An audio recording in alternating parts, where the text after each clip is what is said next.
Tech Cocktail Conversations, candid insights from startup founders, entrepreneurs, and thought leaders from around the globe.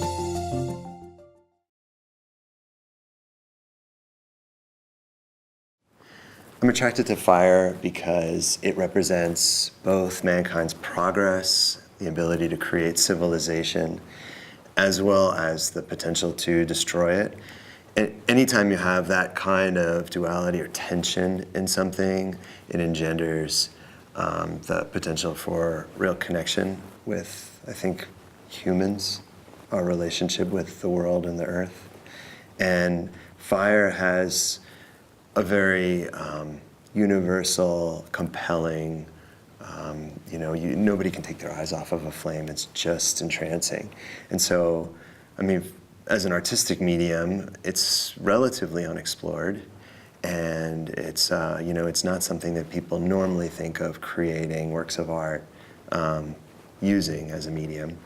So I think that that's the reason why I'm so attracted to it. The most challenging part of working with fire is obviously it is unpredictable. And what you do when you have something that's so unpredictable is you try to at least put some level of boundaries around that unpredictability.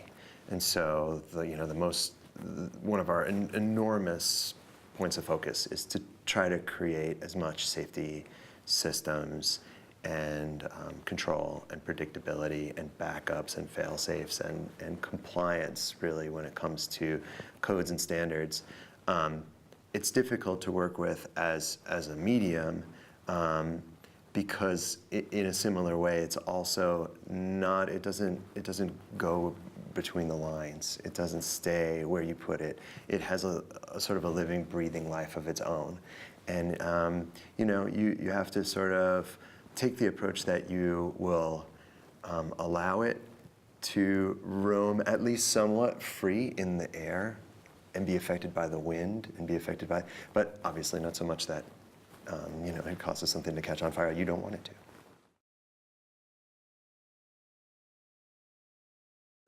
No, I am lucky enough to say that I've not ever had any bad accidents. I think that I'm not a pyromaniac. I wasn't as a kid. I wasn't the kid like blowing up the furniture in the house or burning down the. I once tried to cook a piece of toast when I was about 8 years old or so. I took the burner of the stove and I put it on its own wire and plugged it in, and I burnt a hole in the kitchen counter. My parents were not too thrilled with that. But other than that, knock on wood, no bad accidents so far.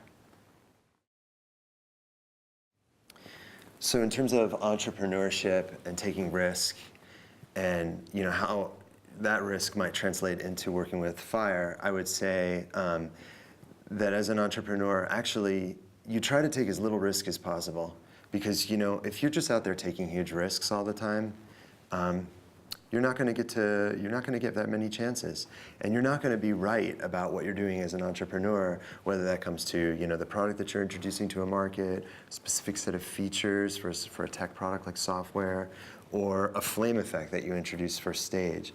And so I think there is a big relationship in the sense that as an entrepreneur and approaching business in a way that allows you to have as many chances as possible, there are risks and you take as many steps as you can to limit them. And similarly, when it comes to fire, it's the same game, right? We know that there's risk involved in what we're doing. And that's part of life, and there's nothing to be done about that except to limit it as much as possible and to try to have as many redundancies and contingency plans as you can. You're done.